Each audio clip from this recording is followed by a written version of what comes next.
সকলোকে শাৰদীয় দুৰ্গা পূজাৰ বহুত বহুত শুভকামনা।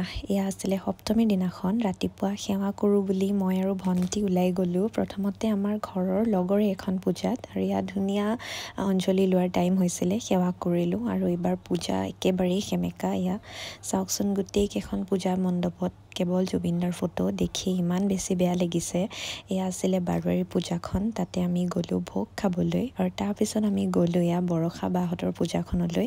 বাকো এবাৰ লগ পালোঁ। লং ভিডিঅ' এটাও বনাইছোঁ, সোনকালে আপলোড কৰিম। আৰু তাৰপিছত আমি গ'লোঁ ওচৰ আৰু এখন পূজালৈ, তাতে মানে প্ৰসাদ খোৱাৰো টাইম হৈছিলে, সেইকাৰণে আমি ভোগ খাবলৈ বহিলোঁ। আৰু পূজাৰ ভোগ বুলি ক'লে আৰু কি লাগে নহয় জানো। আৰু তাৰপিছত শেষত আমি গ'লোঁ খাৰঘুলিৰ পূজাখনলৈ। আৰু এইবাৰ সঁচাকৈ কাৰো মনতে পূজা বুলি ইমান আনন্দ বা এক্সাইটমেণ্ট নাই, কিন্তু বছৰ যিহেতু এইবাৰেই আহে, গতিকে চবতে পূজাবোৰ কৰিছে। বাকী আমি সকলোৰে প্ৰাৰ্থনা কৰোঁ যাতে সকলোবোৰ ঠিক হৈ যায়। আৰু এয়া ফাইনেলি আমি আহি পালোঁ ঘৰ। বহুত বেছি গৰমো আছিলে। বাৰু আজি মিনি ব্লগটো মানে নেক্সট মিনি ব্লগত আকৌ লগ পাম।